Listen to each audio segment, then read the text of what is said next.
Hello physics students. Today we're going to learn about something called force components. Up until now we've learned how to add forces, how to take many forces and find one net effect out of those many forces. Well, today we're going to learn that sometimes it's convenient to take one force and think of it as actually two different forces. Okay, and those two forces are called force components. Just like with adding forces, we're going to spend 2 days on this. First, we're going to learn today how to determine these things called components graphically. And then tomorrow, we're going to learn how to use math trig functions to determine these force components. You need to know how to do both for the Regents physics test.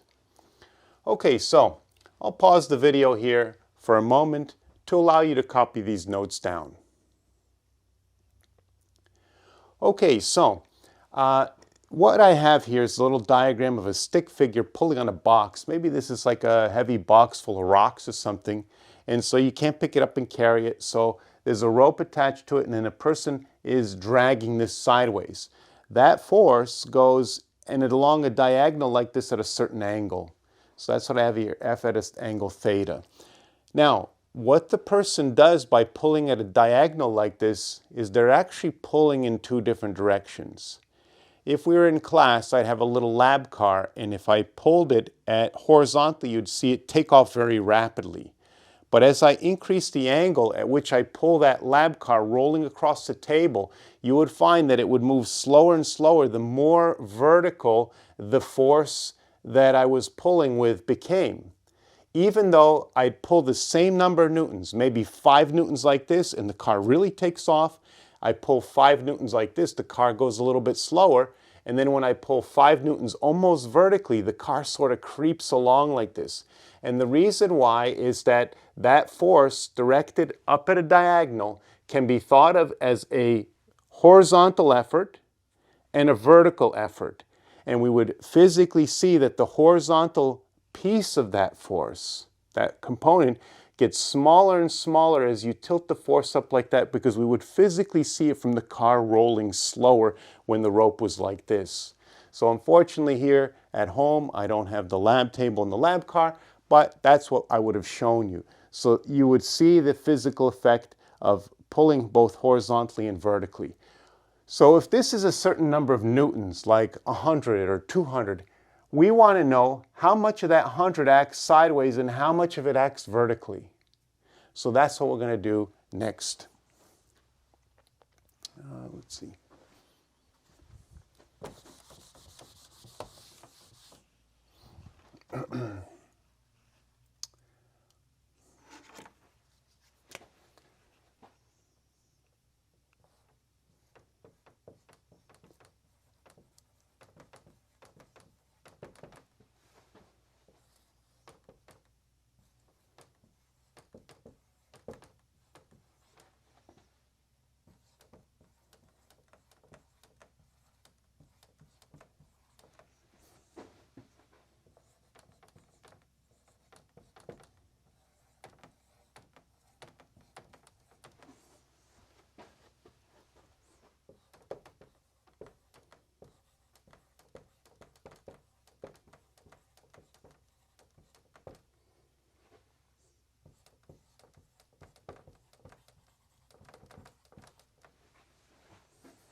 Okay, so here's the situation.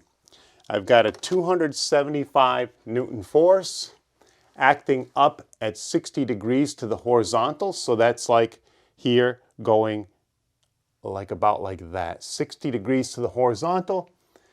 And I need to determine the x component of that and the y component of that. So the first thing I have to do to determine this graphically is I have to pick a scale, because 275 centimeters is too long for a piece of paper if this is 100 centimeters. So what I'm going to do is I'm going to first convert this to centimeters using a scale of 1 centimeter over 50 newtons.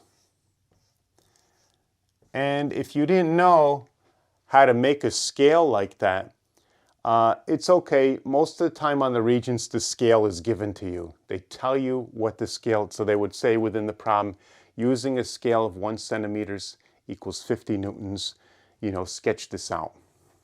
Okay, so now the centimeters of my force, I don't know. So see here, centimeters is on top. So the centimeters of the force I don't know on the top here. But I know the newtons of the force, and according to the way I set my ratio up, the newtons goes on the bottom, 275 newtons. So centimeters over newtons on both sides. I'm going to solve for F, cross multiply 50F on this side, and then 1 times 275 is 275. I divide both sides by 50, and I get 5.5 centimeters.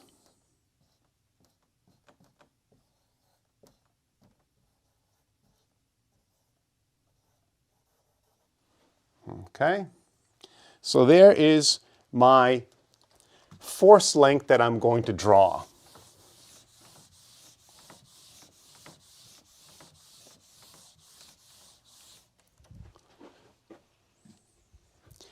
I'm going to pause the video now to allow you an opportunity to catch up if you need it. Okay, so now we need to draw this force. So the first thing that I need to do is measure 60 degrees. So in your notebook, you probably have, horizontal lines running up the sheet of paper. So what I'm going to do is on one of those horizontal lines, I'm going to put a little dot to indicate that that's where my force is going to start. And then I'm going to place my protractor on the piece of paper so that the center of the protractor is at the dot and the bottom of the protractor is aligned with the line on my notebook.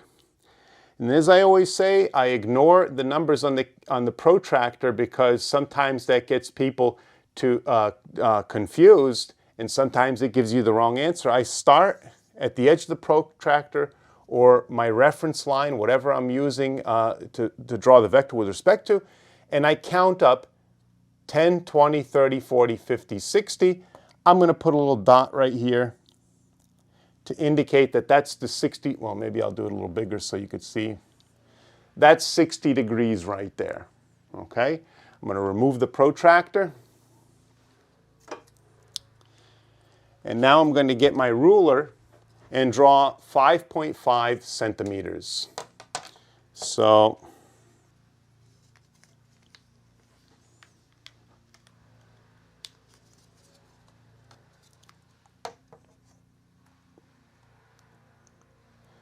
see, I've lined it up with that 60 degrees, and now I draw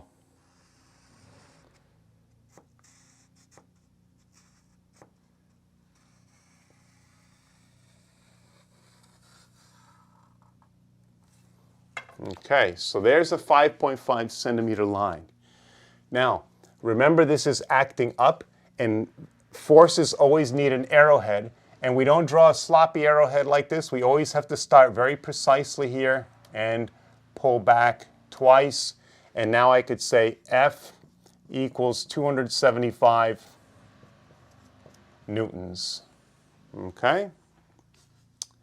And 60 degrees. So the next thing that I'm going to do to find the horizontal and vertical pieces is I'm going to make a right triangle out of this. So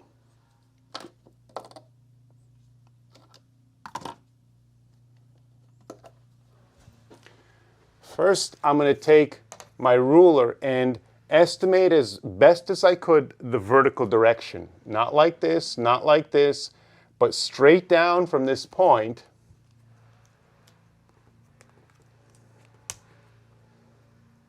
Looks pretty good right there.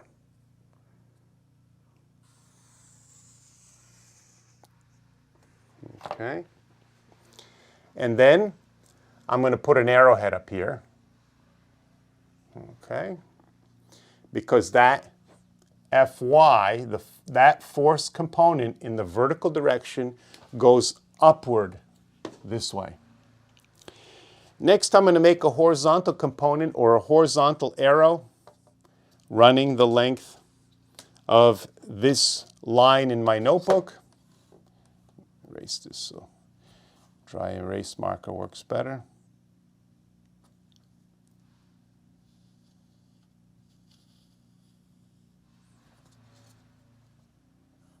And I put my arrowhead because when I pull this way, that component goes to the right.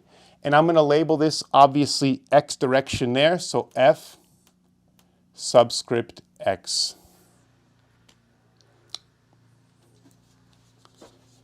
Okay, so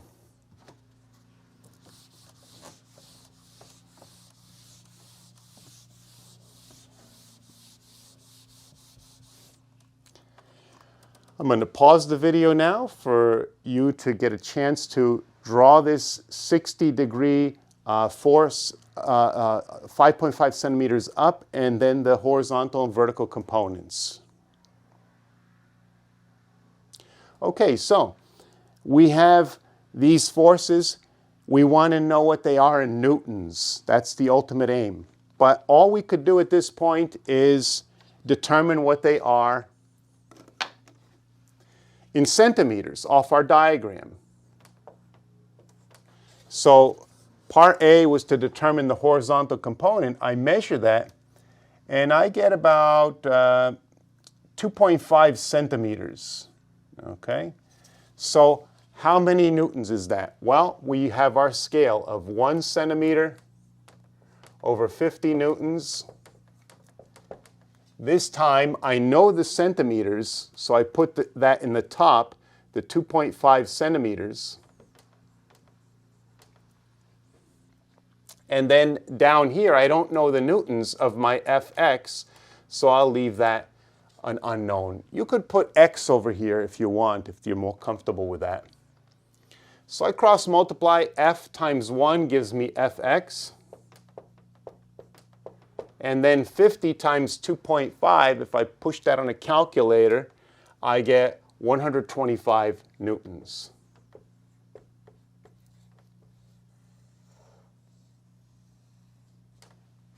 Okay, so I'll pause to give you a chance to jot that down. Okay, so next I'm going to find the y component.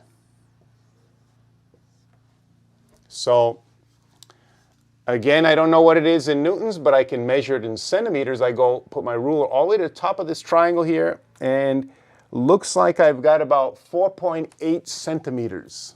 So I can convert that by again using this scale of 1 centimeter over 50 newtons.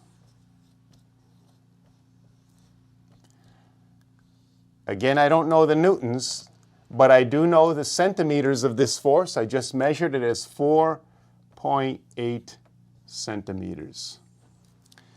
Down here, the newtons of the force I don't know, so I'll use the variable Fy. If you want to use y there, if that makes you more comfortable, you're welcome to do that. So I cross multiply. 1 times F gives me F. And then 50 times 4.8 gives me 240. Newtons.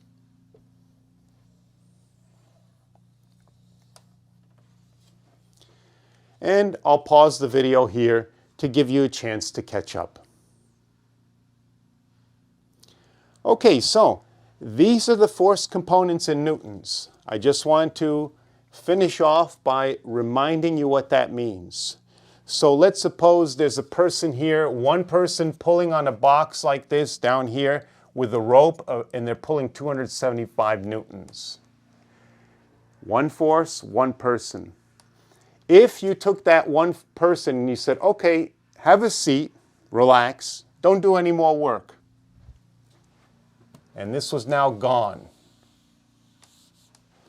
And then you got 2 new volunteers, and you told one of them to pull with a rope horizontally with 125 newtons exactly. The other one to lift up here vertically with 240 newtons. And you said, okay, people, ready, set, go. 125, 240 at the same time. What would happen is you would observe this box move exactly the same manner as if we had the one person pulling with a 275. And the reason we do that, the reason why we complicate it and we think of the one force as 2 forces is because ultimately when we want to know the horizontal motion, which is how the box is going to go, we know that it's going to move horizontally with 125, not 275. So it'll creep along a little slower than if we just pulled horizontally with 275, because now we only have 125 going to the side. So that is force components. Taking one force, splitting it into a horizontal and vertical direction, with a scaled diagram, drawing an arrow the right length and right angle, making horizontal, vertical pieces, and then measuring those centimeter values of those pieces and converting with ratios back to newtons. Okay, so I will see you in the next physics video.